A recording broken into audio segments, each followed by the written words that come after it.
Well, you A&R the song "I Will" on "Music to Be Murdered By," right? Which was And that Slaughterhouse was by chance. minus Joe Budden, right? Yeah. But you guys did like 3 songs that session. What were the other songs? I couldn't tell you because they weren't completed songs. Oh, okay. So like we did these in 2014, and then "Music to Be Murdered By" came out in like 2020. Yeah, or 2021 or something. They were saying that that's a really old song. I mean, but new to the listener. Right.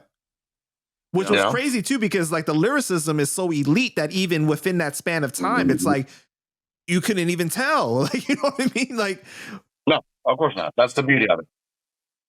Unless, like, for instance, I got this Pusha T verse that I own where he's like, "I'm 32-0. I am Mayweather, partner."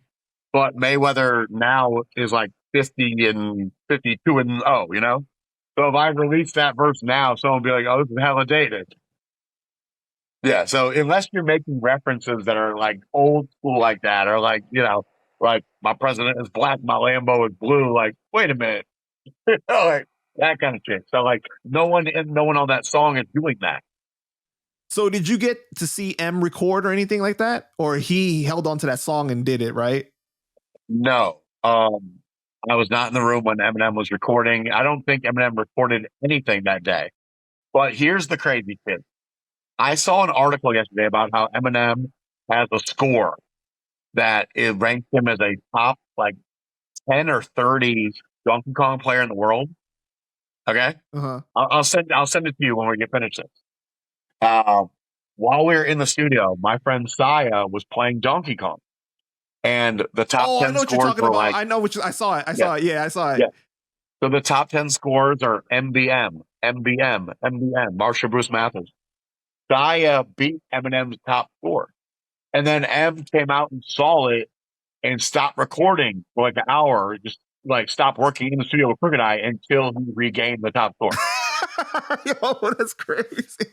So when I read this article the other day where like Eminem's considered a top 10 or top 30 in the world, that means my friend Saya is as well. I'm like, holy shit, amazing. What was your interaction like with him? Okay, so Crooked Eye gave me a list of instructions. Don't speak unless you're spoken to.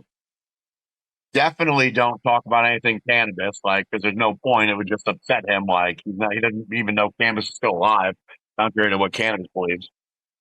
And remember, I just released Fiat Complete. So in our tour van, I got like mad Canibus posters, like, and I'm like posting them up as we're going from city to city and shit, in record stores and whatnot.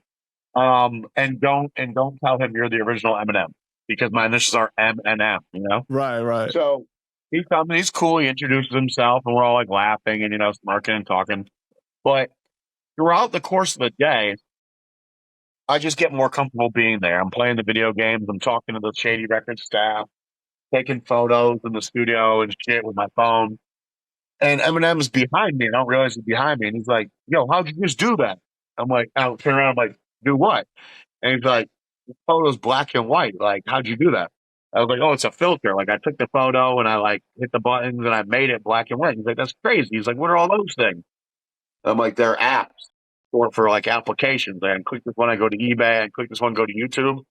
And like, I thought he was fucking with me at first, but Crook told me like, no, like like at that time he didn't have a cell phone. And Crook told me the story like when he signed essentially Shady 2.0, which was Slaughterhouse and Yo Wolf, he got a phone, and Crook guys like I never had the opportunity to even call him. But on the third or fourth day, like Yo Wolf called his phone at like 3, 4 in the morning, all wasted, like, "I love you, white dog. You changed my life." And you know, M's sober and like answers the call mid sleep, and then calls Paul the next morning like, "Yo, shut the phone off."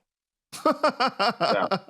You know, so M legit was like, as someone that doesn't actively use a phone or had a phone at that time, was asking me all these phone related questions, which I was like, sweet, this is my fucking end.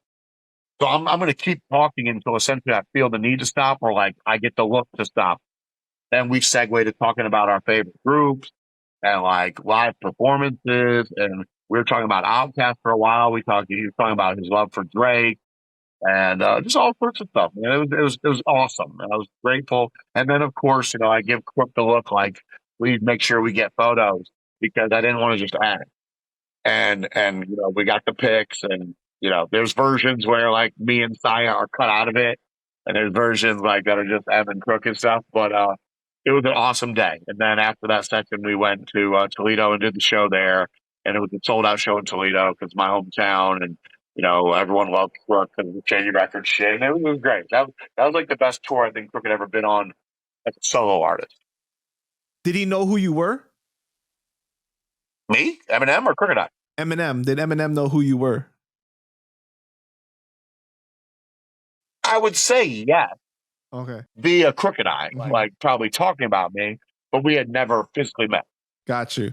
Did he live up to the hype as far as like, people being on this pedestal and like you said, never meet your hero, but like it wasn't disappointing at all or anything? There was zero disappointment to me. That's awesome, man. I was not treated like a lesser than. We spoke. It was like legit conversation. Like we got to play his arcade games, we hang out with the staff. Like when we answered the door, I was expecting like an assistant to answer for us or something, and it was Royce the 5'9". And Royce like, "Hey, let me take you guys in," and then he left, and before he had heaven, and then went on to build his own shit.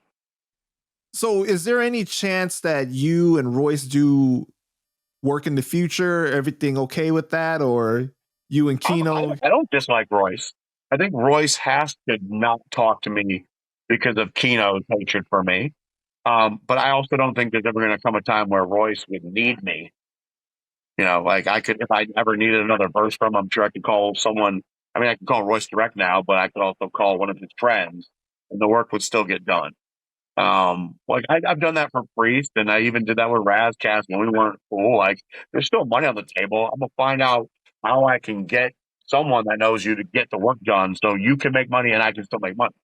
But you guys don't need to be direct with each other. Yeah. Got you. Okay. Remember, we did the whole Horseman album. I didn't have to talk to Priest once.